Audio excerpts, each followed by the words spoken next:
예수님께서 마지막 고난의 잔을 마시기 전 다락방에서 제자들과 마지막 떡을 나누시고 발을 씻기시고 이제 마지막 설교 강화를 하시죠. 그 부분들을 우리가 계속해서 나누어 왔는데요. 오늘로 예수님의 강화를 마치고 다음 주에는 예수님의 기도에 대해서 또 좀 나누도록 할 것입니다.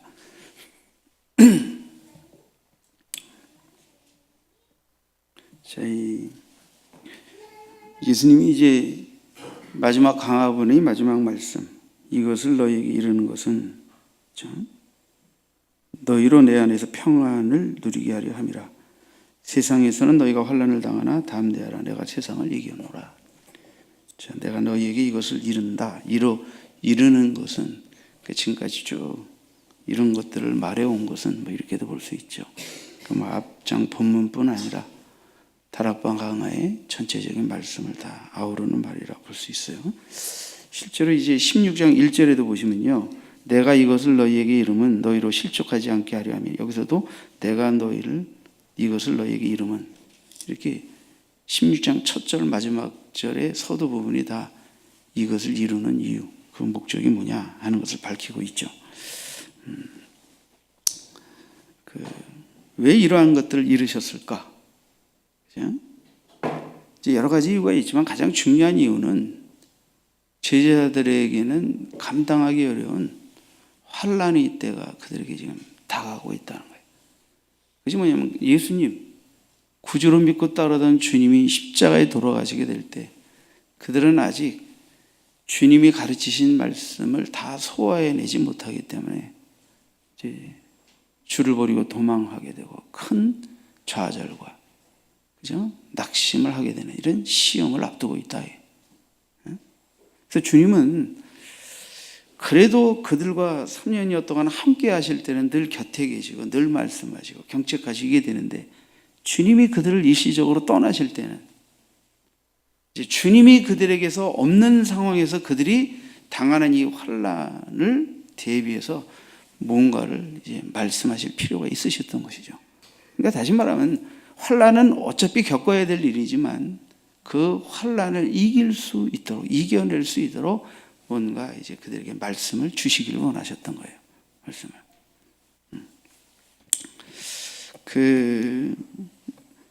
본 16장에서도 예수님은 이제 무엇을 말씀하셨습니까? 이제 제자들에게 불안의 요인, 두려움과 근심의 요인이 되는 것 중에 하나가 내가 너희를 떠난다는 거 아니에요. 십자가의 순환도 말씀하셨죠. 몇 번. 이것이 제자들에게 불안의 요인이 되죠. 그분을 쫓았는데 그분과 함께 뭔가를 이룰 것으로 생각했는데 그분이 떠난다. 이게 당혹스러운 거죠. 그래서 주님은 내가 떠나는 것이 아니고 너희들과 영원히 함께하기 위한 떠남이라는 것을, 그리고 내가 떠나는 게 잠시는 너희에게 두려움과 근심이 되겠지만 오히려 이것이 너희에게 큰 유익이 될 것이라는 것을 말씀하시고 확신시키길 원하셨어요. 그래서 이제 내가 떠나는 이유를 말씀하실 때 중요하게 언급하신 것이 뭐냐면, 내가 떠나지 않으면 또 다른 보혜사인 성령이 너희에게 오실 수 없다. 그래서 이 성령이 오신다. 성령은 왜 오시느냐? 무슨 일을 하실 것이냐? 이런 것들을 쭉 이제 설명을 하시고, 내가 떠나고 또 영원히 너희와 떠나지 않고 함께 하겠다는 이런 이율배반적인 말씀의 이해를 이 성령을 통하여 이제 베푸시는 것입니다. 그래서 제자들은 내가 떠나야 성령이 오시고 내가 너희와 영원히 떠나지 않는다는 것을 통해서 다시 오신 성령이 너희 가운데서 영원토록 내주하시며 바로 주님의 임재를 실현하신다는 이런 이해를 이제 돕기를 원하셨던 것이죠. 그러면서 이제 서로 사랑하라 하는 마지막 당부도 하십니다. 세 계명을 말씀하시기도 하셨습니다. 또 이제 성령이 오시게 되면 너희가 지금은 많은 의문을 갖고 있지만 성령이 이제 너희의 모든 의문에 답해 주실 것이다. 답해 주실 것이다. 그리고 지금까지는 내가 너희 곁에 있었기 때문에 내가 아버지께 구하고 너희들이 나를 믿고 따름으로 모든 것을 충족받았지만 이제는 내가 너희를 떠나는데 이제는 너희가 내 이름으로 아버지께 직접 구하여 응답받는 삶을 살게 될 것이다. 이런 것도 이제 약속하십니다. 그러면서 성령이 오시면 너희가 기쁠 것이다. 세상이 줄 수 없는 기쁨, 메마르지 않는 영원한 기쁨을 너희가 소유하게 될 것이다. 이런 것들도 말씀하셨죠. 자, 주님은 이것을 우리에게 일러주신 이유가 뭐냐면 이제 첫 번째는 내 안에서 평안을 누리게 하려 하심이라 하셨어요. 내 안에서 평안을 누리게 하심이라. 이제 원문으로 좀 직역하면 이렇습니다. 내가 너에게 이것들을 말해왔다. 계속해서 말씀이 오신 것입니다. 계속. 응? 그들이 믿음이 자람에 따라서 계속해서 더 분명한 계시들을 말씀하시고 아직 이루어지지 않을 일도 말씀하시고 내가 일시적으로 그들 곁을 떠난 상황에서의 혼란 속에서도 그들이 결국은 말씀을 기억하고 시험도 혼란도 이겨내게 되는 그런 말씀까지도 계속해서 이제 말씀하시는 거죠. 내가 이것들을 너희에게 말해왔다. 이것들을 너희에게 말해왔다. 너희가 내 안에서 평안을 갖게 하려고. 자, 예수님의 제자들은 평안할 수 없는 많은 문제들을 갖고 있었기 때문에 주님은 그들에게 평안을 주시려고 그들을 평안치 못하게 만드는 문제들을 이제 해결해 주시길 원하셨던 거예요. 1절에는 보면 내가 이것을 너희에게 이름은 너희로 실족하지 않게 하려 함이니. 실족, 넘어지는 일. 실제 넘어졌습니까? 안 넘어졌습니까? 넘어졌습니다. 베드로도 넘어졌었어요. 그러니까 여기서 말하는 것은 계속 아예 넘어지는 것을 말하는 것이죠.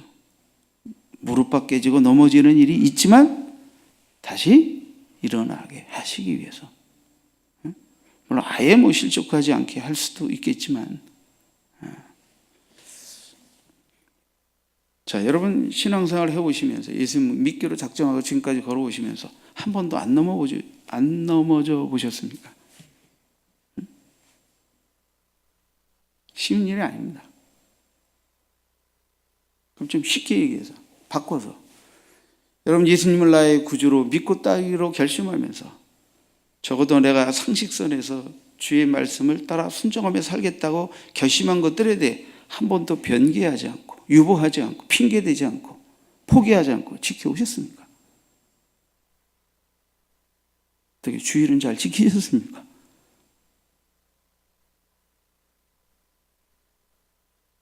대답이 없네. 이 부분에서 전과 1번 정도의 수준에서 신앙생활하는 사람조차도 없을 거예요.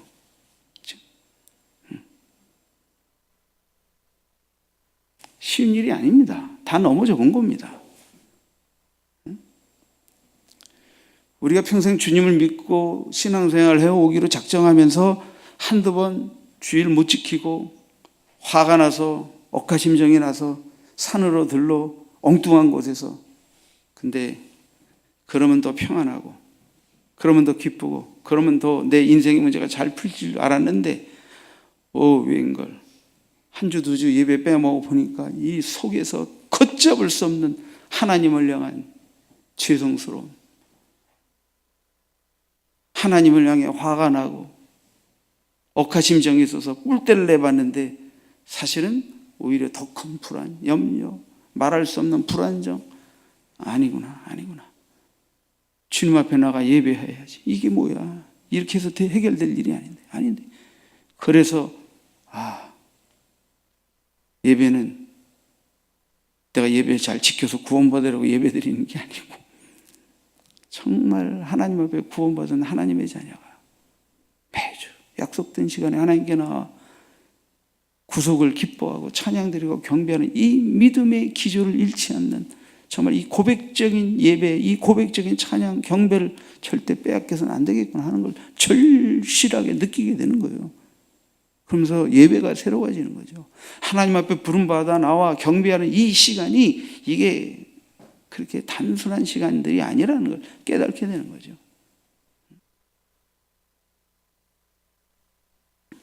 절대 이런 거는 시험해보고 그렇게 할 일이 아니에요. 한 달쯤 예배 안 드려보면 어떨까? 절대 그러지 마세요. 그럼 한 달 정도 예배 빼먹으면 거의 여러분의 생각과 언어가 불신자 수준으로 돌아갈 가능성도 많아요. 이런 건 절대 테스트해 보지는 마세요.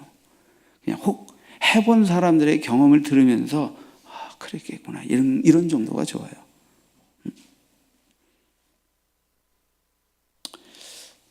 제자들이 실족할 수밖에 없는, 조금 이따 더 구체적으로 많은 얘기를 해야 되기 때문에 그냥 실족, 넘어질 수밖에 없는 수많은 시험들, 사단의 흉계들이 그들 앞에 놓여 있기 때문에, 그래도 주님과 함께 할 때는 그들이 너끈히 이겨왔지만 주님이 떠나는 상황에서는 이기기 힘든 큰 난제가 그들 앞에 놓여 있다 하는 거예요.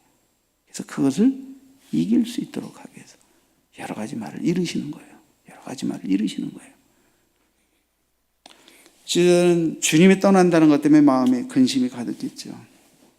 그래서 주님께로부터 내가 왜 떠나는 것이 너희에게 유익하고 떠나는 것이 떠나는 게 아니고 너희와 영원토록 거하기 위한 과정임을 또 보혜사 성령님이 오시는 것을 통해, 보내주신 것을 통해 이해할 필요가 있어요. 이것들에 대해서 쭉 설명도 하시죠.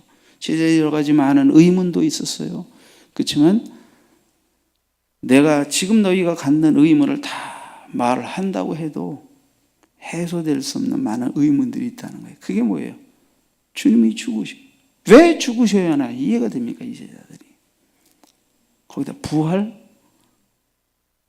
이거는 부활하신 줄을 만나고 나서야 부활을 아는 거지, 그 전까지 제자들에게 십자가의 죽으심과 부활을 얘기한다고 해도 잘 못 믿는 거죠. 그 의미를 깨달지 못하게 되는 거죠.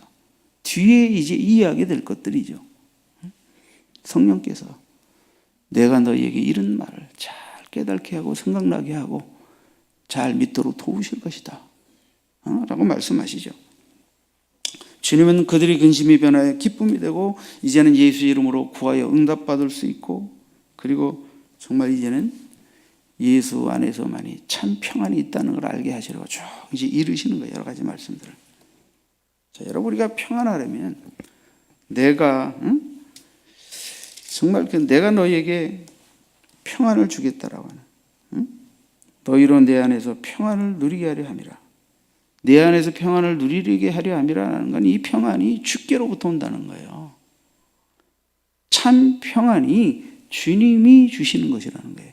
이럴 때 이 평안은 궁극적으로 구원을 의미하는 것이고, 또 이 평안을 맛본 자들이 하나님과 불화하여 평화를 누리지 못하는 자들에게 복음을 통하여 하나님과 화해한 관계 속으로 나아가 구원의 평화를 누리게 하죠. 이것 말고도 우리 안에는 또 삶 속에 수많은 불안의 요소들이 많죠. 주님이 이러한 모든 것들을 주님 앞에 내려놓고 주님이 이기게 하시고 해결해 극복하게 하셔서 평안에 들어가게 하시는 모든 것들을 이끄실 텐데, 그래서 너희가 내 안에서 평안을 누리게 하려 함이라. 내 안에서, 이 말은 주님과의 온전한 연합을 통하여 너희가 평안을 누릴 수 있다 하는 걸 분명히 말씀드리는 거예요.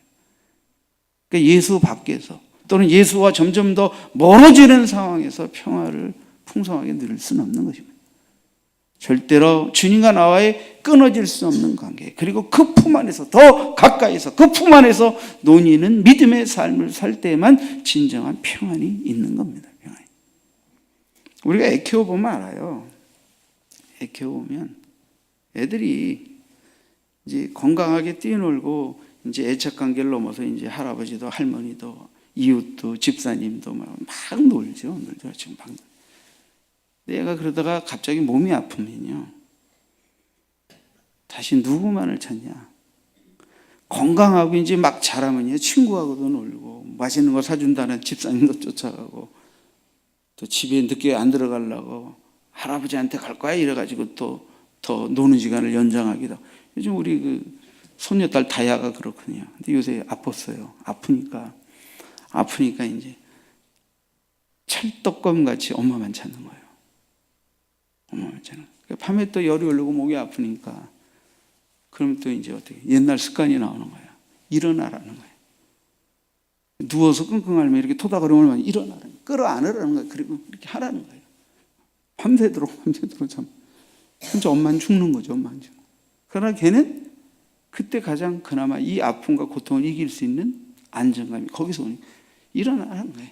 그냥 앉지 말고 누워서 일어나라는 거예요. 끌어안으라는 거예요. 그리고 둥가둥가 하라는 거예요. 하라는 거예요. 제가 지금 신생합니까? 무게도 뛰어나가는데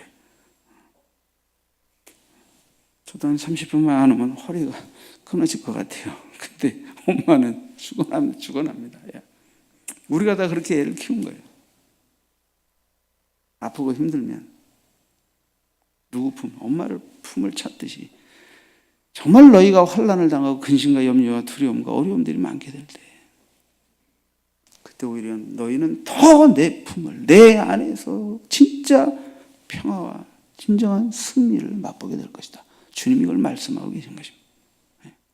우리는 이것을 이미 경험해 왔고 그렇죠? 그래서 여기까지 믿음을 지키고 신앙생활하고 있는 줄 믿습니다.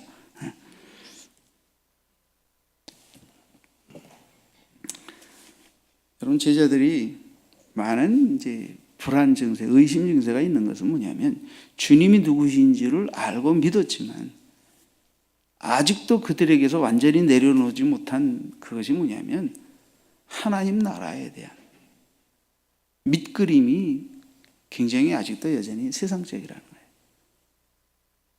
주님은 내가 죽고 부활하여 아버지 보내신 구속의 뜻을 완성하여 그 아들 예수를 믿는 자들을 통해 하나님의 나라를 실현하길 원하시는데 제자들은 주님이 죽지 않고 살아서 우리의 이 정치적, 경제적 또는 우리의 삶의 모든 문제들을 당당하게 왕권을 행사하여 해결해 주시고 우리를 우의정, 좌의정 1등 공신이 되어 세상을 다스리도록 하실 그것을 꿈꾸고 있으니까 이게 도무지 주님의 십자가의 죽음을 듣기는 들어도 뭔 뜻인지 이게 무슨 의미인지 왜 그렇게 하나님의 나라를 만들어가기 위한 이 과정에서 그것이 필수적인 도통 이건 우리가 그때 주님의 제자였다고 한들 우리도 마찬가지였을 것입니다. 우리는 이미 이제 그 이후에 그 의미를 알고 믿는 자가 되었으니까 응?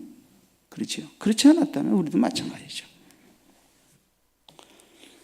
그래서 예수님은 항상 제자들에게 모든 말씀을 가르치시면서 내가 누구냐? 응? 내가 어디로부터 온 자냐 하는 것을 자꾸 밝히시는 겁니다. 여러 가지 말씀을 할 수 있지만 페이런하고 예수님이 제자들에게 자신의 기원과 본질을 끊임없이 말씀하시는데 그게 뭐예요? 내가 아버지께로부터 왔다. 아버지께로부터 보냄을 받아왔다. 응? 하나님을 아버지라고. 나는 하나님의 아들이라고. 이걸 우리의 육신적 혈연 관계에서의 아버지, 아들 이렇게로만 이해하시면 안 돼요.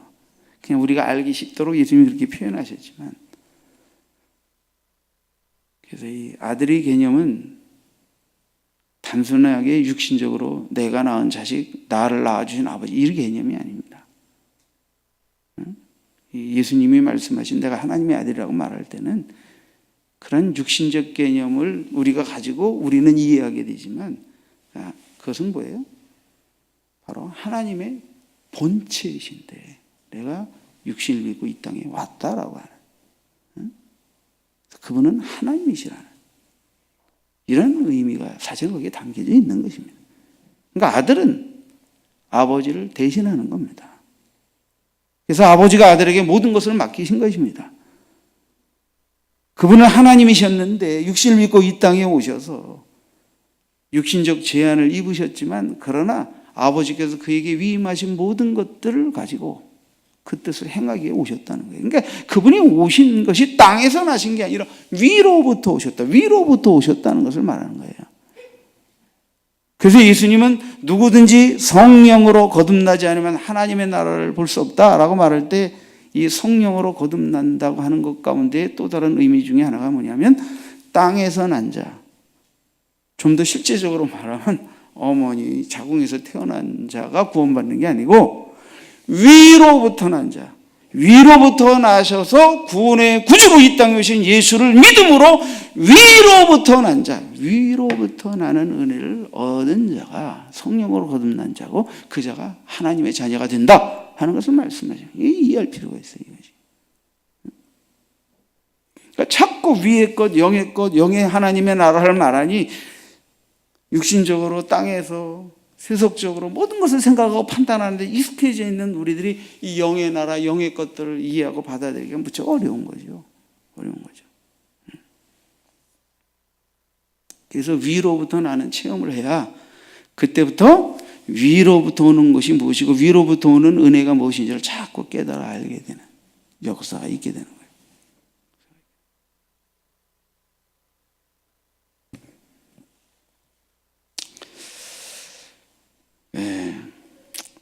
요한복음 16장 30절에 보면 16장 30절을 보시죠. 자, 29절에 제자들이 말하되 지금은 밝히 말씀하시고 아무 비유로도 하지 아니하시니 우리가 지금에야 주께서 모든 것을 아시고 또 사람의 물음을 기다리지 않는 줄 아나이다. 이로써 하나님께로부터 나오심을 우리가 믿사옵나이다. 그러니까 그분이 어디에서 오신 분이냐? 누구시냐? 아직도 물론 완전하지는 않다 하더라도 그래도 이제 주님이 누구로부터 오신 분임을 아는 믿음이 있다, 생겼다라는 걸 고백하고 있죠.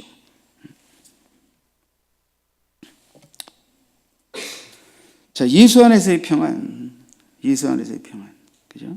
정말 내가 이것들을 너희에게 이른 것은 너희들이 평안할 수 없는 문제들을 해결할 뿐 아니라 이 평안이 누가 주시느냐? 예수님이 주시는 것이다. 그리고 그 예수 안에서 평안을 누리게 하기를 원한다. 예수님은 이 평안이, 그렇죠? 이 평안이 예수 밖에서 누려지는 게 아니라 예수 안에서. 그리고 이 예수 안에서를 누가 실현하시냐? 또 다른 보혜사인 성령이 오셔서 이것을 실현하신다는 거예요. 자, 이 말이 아주 중요한 말입니다. 예수 안에서의 삶, 신앙적 삶을 누가 실현하시냐?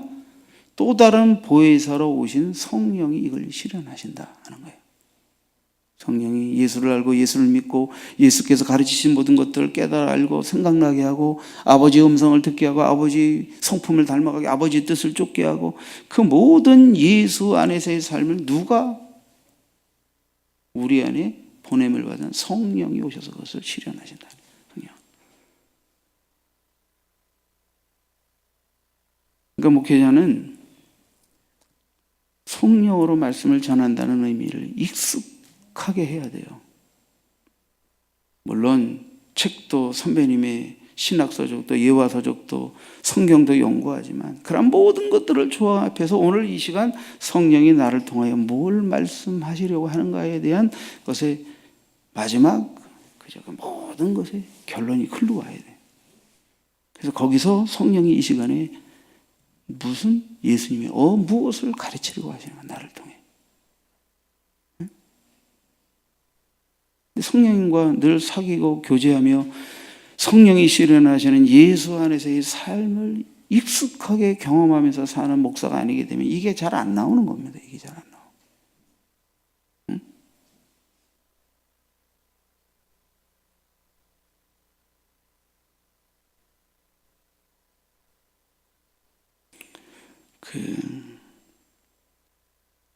여러분 기도도 마찬가지입니다. 회개도 마찬가지고 믿음도 마찬가지고 내가 성령 안에서 내가 회개하려고 용을 쓸 때와 성령이 내 죄를 보게 하셔서 내 안에서부터 애끓는 통증으로 죄를 토해내게 하시는 것이 좀 더 성령으로 말미암은 하나님의 타력의 힘에 의해서 내가 뒤집어지는 것이 무엇인지를 체험해야 된단 말이에요. 내가 믿으려고 애도 쓰지만 성령이 나도 모르는 사이에 큰 믿음의 확신을 주시고 믿게 하시고 믿음이 자라게 하시는 그 힘도 무엇인지 깨달아 아는 사람이 되어야 돼요. 그래야 이 성령이 실현하시는 예수 안에서의 신앙의 생명력과 능력을 체험하고 고백할 수 있게 돼요. 이게 없게 되면 평생 열심히 신앙생활해도 헛헛합니다. 평생 주의를 열심히 해도 속에서 헛헛함이 생깁니다. 평생 열심히 전도해도 헛헛함이 남을 수 있습니다. 예배당 짓고 수많은 선교를 해도 헛헛함이 남을 수 있습니다. 그만큼 예수 안에서의 신앙생활이 중요하다는 거예요. 이건 알맹이에요. 이건 내용이에요. 이건 속이에요. 속. 근데 우리는 속은 비어가는데 껍데기로 신앙생활하는 것을 신앙생활 잘하고 예수 잘하고 하나님께 영광 돌린 거라고 착각하게 된단 말이에요.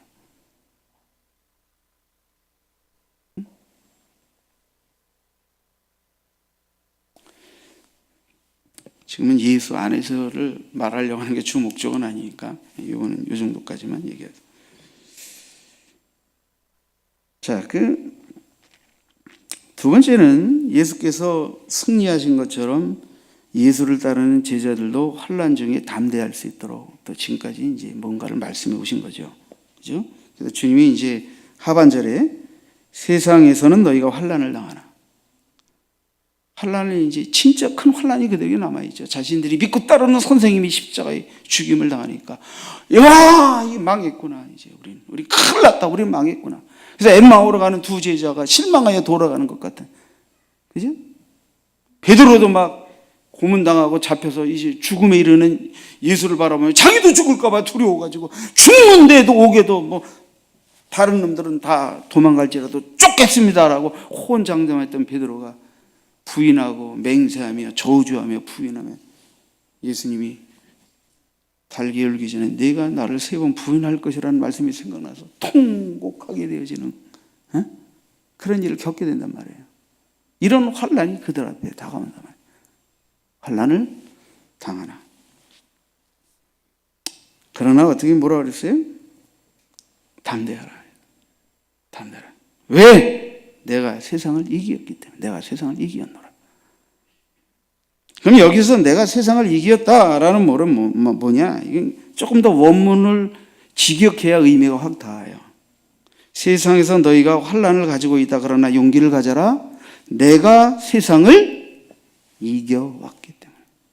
내가 세상을 이겨왔으니까.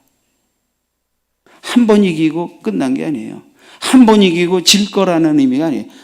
계속해서 예수님이 이겨왔고 또 앞으로 당할 시험도 예수님이 이기실 것이고 그리고 그 이기신 주님이 종국적으로 너희의 구주가 되실 것이고 심판주가 되실 것이고 너희의 구원을 완성하실 분이고 너희가 당하는 어떤 위험과 환난에서도 반드시 너희를 믿고 의지하는 너희를 건져내실 평안을 보장하실 승리를 지켜주실 그 주님이시다 하는 것을 확실하게 지금 말씀하고 계신 거예요.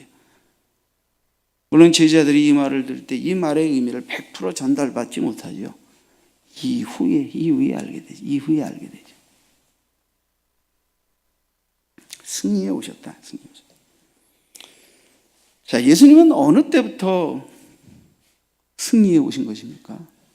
몇 가지 예를 들어보면 예수님이 성육신하에 태어나시고 베들레헴에서 태어나셨을 때 동방박사들이 헤로데게로 왔고 그 일로 인해서 헤롯은 어떻게 돼요?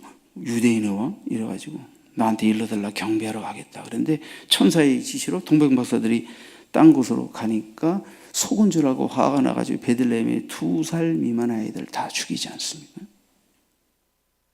자, 헤롯은 자기 왕권의 위협의 대상으로 생각하고 정치적 목적으로 예수를 죽이려고 했지만 이것을 이용하여 메시아 탄생의 그 걸음에서 구세주의 걸음을 1차적으로 방해하고 제거하려고 사탄이 헤롯을 사용했다 하는 걸 알 수가 있죠. 헤롯을 사용했다. 이때는 예수님이 어렸으니까 하나님이 천사의 계시를 통하여 이제 그 시험을 피해가게 하셨죠. 공생이 시작할 때 마귀에게 시험을 받으러 40일 금식하고 광야에서 시험을 받으셨죠. 거기서 만일 내가 하나님의 아들이다. 지금 예수님이 마귀에게 내가 하나님의 아들이라는 걸 입증하셔야 할 이유는 없어요. 그래도 마귀는 네가 만일 하나님의 아들이든 돌로 떡덩이가 되고 성령 꼭대기에서 뛰어내려보고 천하만국의 영광을 내가 내게 줄 테니까 엎드려 절하라. 정말 사도 요한이 말한 대로 육신의 종욕과 안목의 종욕과 이생의 자랑에 관한 세 가지 유형의 시험을 갖다 던진 거예요.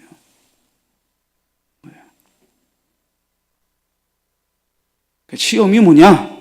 사탄이 뭘 갖고 시험하느냐? 이걸 꿰뚫으려면 요한일서에서 말씀하신 육신의 종욕과 안목의 종욕과 이생의 자랑, 그 뿌리가 예수님이 광야에서 40일 줄이시고 당하신 이 세 가지 시험의 내용 속에 다 들어가 있어요. 그걸 캐고 연구하면 거기서 다 정보가 다 나옵니다. 그리고 여러분들이 인생을 살아가면서 끊임없이 뭔가 마귀가 끊임없이 내 인생의 삶 속에서 잃어버림과 빼앗김과 자빠짐과 많은 고통을 안게 하던 시험의 통로들이 뭐냐? 이 세 가지 유형이 어디에 속하느냐? 빨리 찾아서 빨리 내려놓고 쫓으시면 돼요. 그럼 빨리 분별이 될 겁니다. 빨리. 예수님은 귀신을 쫓아내시며 내가 이 땅에 그죠? 바로 사탄의 나라를 격파하고 하나님 나라를 세우기 위해 오셨다는 것을 가시적으로 시위하셨어요. 제자들도 뭔지는 잘 모르지만 예수 이름으로 외치는 것만 귀신들이 물러나니까 흥분하는 거죠. 오, 주님, 우리가 예수 이름으로 외쳤더니 귀신이 막 나갑니다. 그러니까 제자들이 그럼 직접적인 말씀을 너희들이 그걸 기뻐하지 마. 그런 걸로 인해 너무 흥분하지 마. 그러지 말고 너희 이름 석자가 하늘나라에 기록된 것을 인해서 기뻐하라.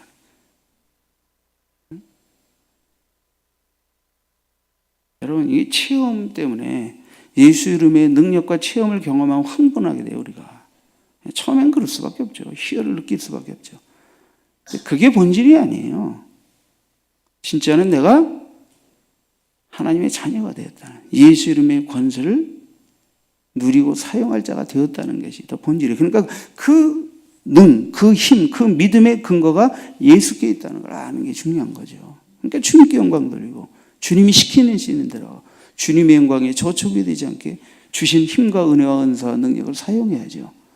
근데 시간이 지나면 다 뭐예요? 주님의 이름으로 주님이 주신 것들을 가지고 또 다시 마귀가 시험하는 세 가지 육신의 정욕과 안목의 정욕과 이생의 자랑에 빠져가지고 껍질고리가 그걸 가지고 엉뚱한 짓 해서 또 사탄의 도구가 돼요. 그게 다 자빠집니다. 또 다시 다 자빠져. 그러니까 자빠질 뻔하고 자빠졌어도 회개하고 다시 돌이켜야 되는 겁니다. 그래서 돌이켜야 되는 거예요.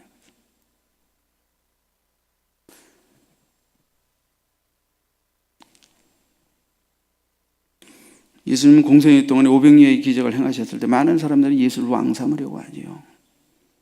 예수의 말씀을 듣고 굶주린 자들에게 먹을 것을 주셨는데 그들은 예수님을 구주로 믿기보다 이 가난으로부터 우리를 구원할 경제적 메시아로 추대하여 세우려고 해요. 그렇게 이 로마의 정치적 압박으로부터 속박으로부터 식민생활로부터 자유케 하실 분으로 생각을 해요. 이게 인간이에요. 그러니까 우리가 주님을 조금 만나고 능을 조금 만나면 생각이 어디로 가느냐? 여전히 정치적, 경제적으로 갑니다. 물적으로 갑니다. 자기 영광을 누리는 길로 쫓아가면 또 마귀가 속게 하는 거예요. 그 배후에서.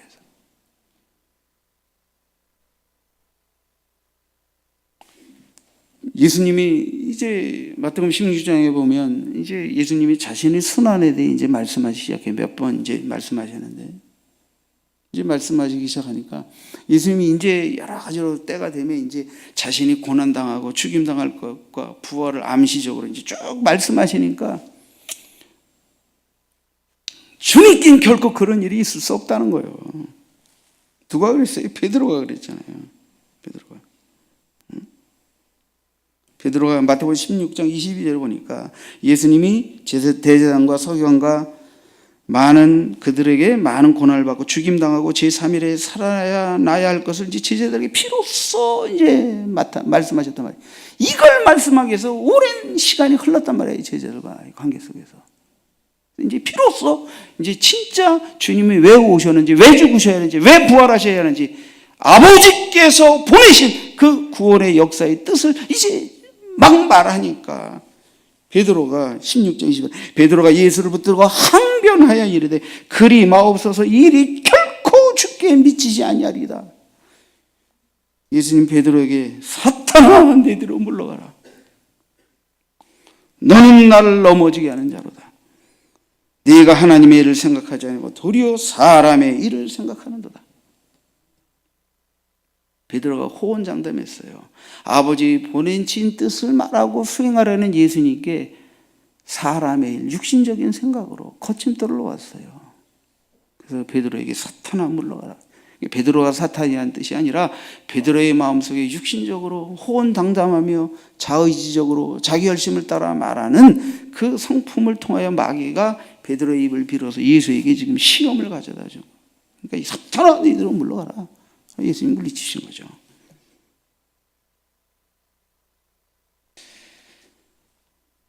정말 이런 일들 버리시고 이제 이 다락방가를 말씀하실 때 어떤 상황이 벌어집니까? 이제 가룟 유다가 진짜 예수를 팔 결심을 하고 그 무리를 떠납니다. 예수를 떠납니다. 그때 예수님은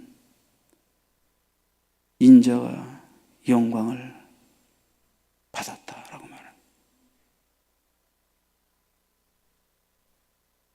예수님이 계속 승리해 오셨습니다. 시험도 받아오셨고 계속 승리해 오셨는데 예수님이 지금 십자가에 죽기도 전에 가룟 유다가 이제 사탄의 종이 되어 예수님이 십자가의 죽음의 길로 가는 그 걸음에 돌이킬 수 없는 걸음을 이제 걷게 하는 데 있어서 사탄의 도구가 되어 예수를 떠날 때 벌써 하나님이 영광을 받으시고 인자도 영광을 받았다라고 말해요.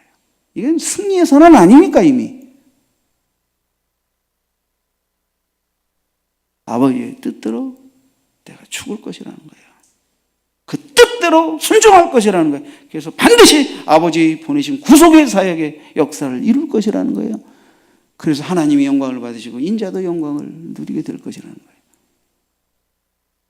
이 시점이 어느 시점에서 벌써 말씀하고 계십니까?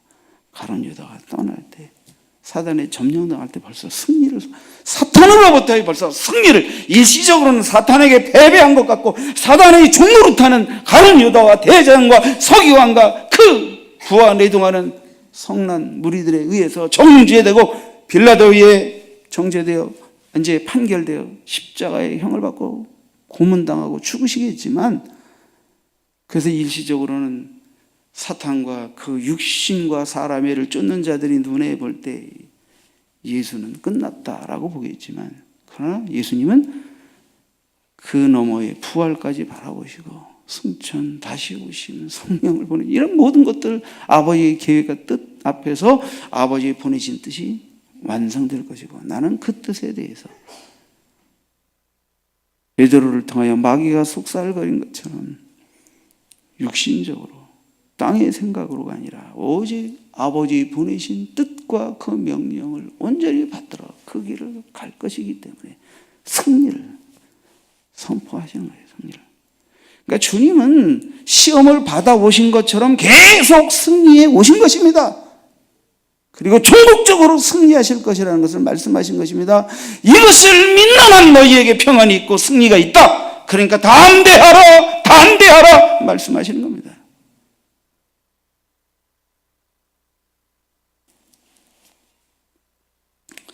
정말 우리는 승리해야 합니다.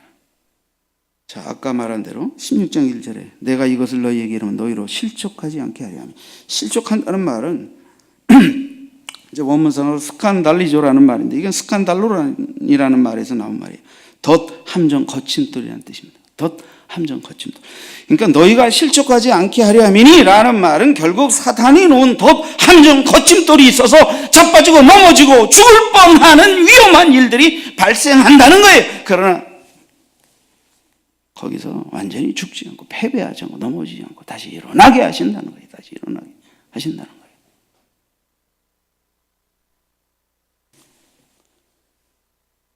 아주 패배는 아니지만 일시적으로 무릎팍이 깨지고 자빠지고 넘어지는 일을 안 경험해보고 신앙생활 할 사람은 없어요. 저도 죽기 구원받고 지금까지 믿음을 잘 지키며 여러분들 앞에서 목회자 일을 하고 있지만 마귀에게 져서 아예 패배해서 주일도 못 지키고 목회 사역도 간두고 이런 패배를 경험하지는 않았지만 그래도 예수 믿고 신앙의 여정, 신학생 생활, 목회자의 목회 생활 속에서 실족할 뻔하고 넘어질 뻔한 일들이 전혀 없었다고 볼 수는 없는 겁니다. 있었습니다. 시험이 있었습니다. 살짝 무릎팍 깨지는 일이 있었습니다. 그러나 어떻게 이기게 하시는 겁니다. 시험을 당하시고 그를 위하여 믿는 자에게 늘 승리를 보증하시고 지키시고 인도하시고 그 주님 때문에 이긴 것입니다. 이겨온 것 때문에 여기 있는 겁니다. 그럼 남은 생애에도 주님이 부르시는 그날까지도 또 마귀는 어떤 방법으로 우리를 함정과 덫과 거침돌을 놓을지 모르지만 또 그것 때문에 때로는 무릎팍 깨지고 자빠질 뻔도 하고 팔도 부러지는 일이 있을지도 모르지만 그러나 우리가 주님 바라보는 그날 보는 한 주님의 승리를 확신하고 믿는 한 우리는 담대하게 그 모든 시험을 이기고 끝까지 승리자의 믿음을 걷게 될 줄 믿습니다.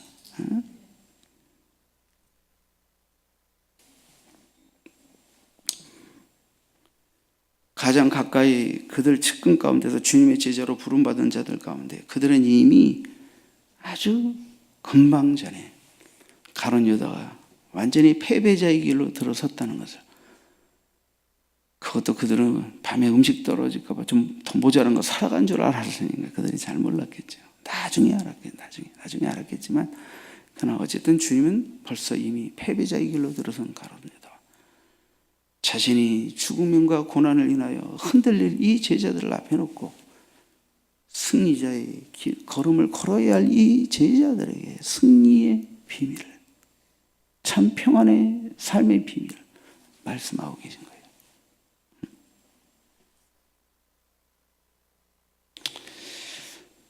여러분, 이미 가룟 유다가 떠나간 후에 예수님은, 이 요한복음엔 기록되어 있지 않지만 누가는 가룟 유다가 떠나고 난 시점에서 다락방 강화를 말씀하시기 직전에 그때 뭐라고 말씀하십니까? 누가복음 22장 31절에 시몬아 시몬아 보라, 사탄이 너희를 밀가부르듯 하려고 요구하였으나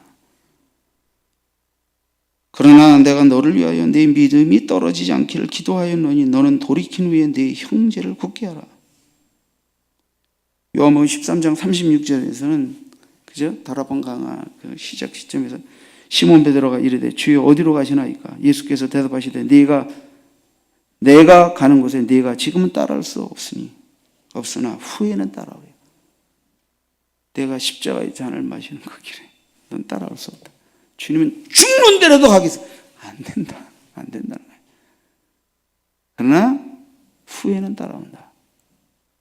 그래서 부활의 주가 베드로를 만나고 내가 날 사랑하느냐 물으시죠. 그러면서 네가 젊어서는 네가 원하는 대로 띠뛰었지만 늙어서는 원치 않는 것으로 띠뛰으리라. 그러니까 믿음은 이거예요. 초신앙 때에서부터 믿음이 자랄 때는 이게 하나님의 영광이 하나님의 뜻이라고 믿으면서 내 열심으로 일하는 단계로 가는 때예요. 근데 진짜 이제 믿음이 성숙해서 이제 나이가 들면서 믿음이 연그를 때는 뭐예요? 주님이 시키시는 대로 그게 해가 되고 고난이 되고 아픔이 될지라도 그 길을 가는 거예요. 그러니까 초신앙 때부터 한참 열심히 있을 때는 누이 좋고 매부 좋고 하나님께도 영광 들고 은혜 받은 거에 보답도 하고 나도 복 받고 여기까지만 가는 거예요. 여기까지만. 그래서 방방방 맞으면서. 근데 이제 진짜 베드로가 여기까지 따라하죠. 이제부터는 네가 원치 않는 곳으로 띠띠우리라. 하나님의 뜻이라면 내 본성이, 내 형편이, 내 삶이, 내 땅의 의식과 가치관이 거절한다 하더라도 주님의 뜻이라면 나를 버리고 나를 내려놓고 나를 십자가에 못 박고 쫓는 그 역사가 있게 될 것이다. 이게 이제 진짜 신앙이 연그는 겁니다. 이 길을 가야 합니다. 우리가 이 길을 가야 합니다. 이걸 가르치고 계신 저도 그래서 은퇴할 때 돈 몇 푼 때문에 여러분에게 상처 주고 꼬꾸라지는 목사 되지 않기를 기도합니다. 아멘? 아멘! 제가 이렇게까지 말씀하시는 이유는 이게 너무 많기 때문에, 너무 마음이 아파요. 우리가 어떻게 구원받고 어떻게 부름받았는데 성도들에게 대식기 모품 갖고 신경전하다가 평생의 설교와 평생의 신앙의 모범을 땅바닥에다 뭉겨버리고 그리고 교회를 떠나니 참 생각만 하면 잠이 안 올 정도로 마음이 아파. 나도 그런 짓 하지 말아야 돼. 그 길 가지 말아야 돼. 우리가 어떻게 부름받아서 목사가 되는데 한 영혼을 살리라고 세상의 명예와 모든 것들을 초계와 같이 버리고 쫓아오라고. 그래서 그 길을 가서 먹여주시고 공부시켜주시고 입혀주시고 없어도 없지 않고 많아도 많지 않게 살게 하신 게 주의 종의 길인데 우리가 어쩌려고 이제 은퇴하면 뭐 몇 년이나 더 산다고. 근데 그 어마어마한 거 안 준다고 난리치다가 자빠지면 이건 아니잖아요. 이건 아니잖아요.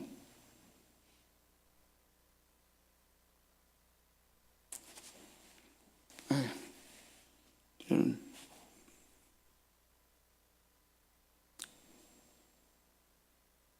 목사는 죽을 때까지 있어도 있는 게 아니고 없어도 없는 게 아닙니다. 하나님이 풍기시기 때문에 이 믿음을 알고 이 믿음을 배우고 이 믿음 안에서 연단받고 이 믿음 안에서 살아온 종만이 없어도 없는 게 아니고 있어도 있는 게 아닌 삶을 끝까지 살아갈 수 있습니다.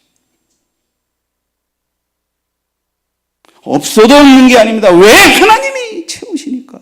있어도 있는 게 아닙니다. 하나님이 흩으라고 나누라 하면 다 내 손을 떠나보내야 할 것이기 때문에 이게 주의 종의 삶인데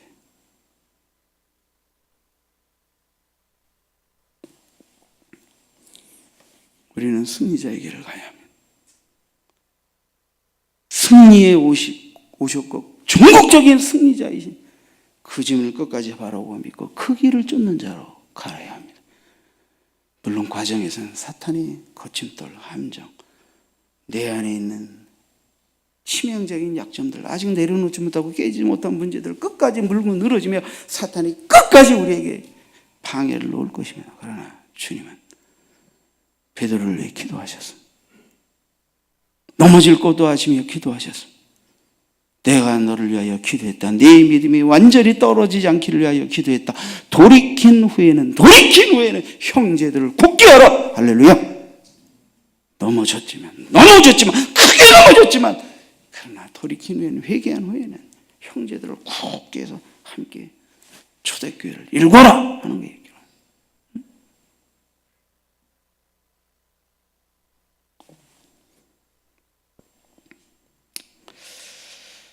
자, 여러분,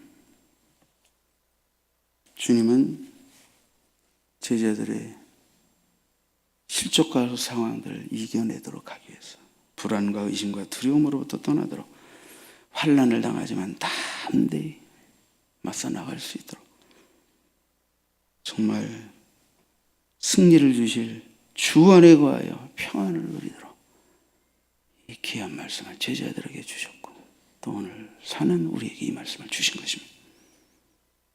누가 이 승리와 평안을 누릴 자입니까?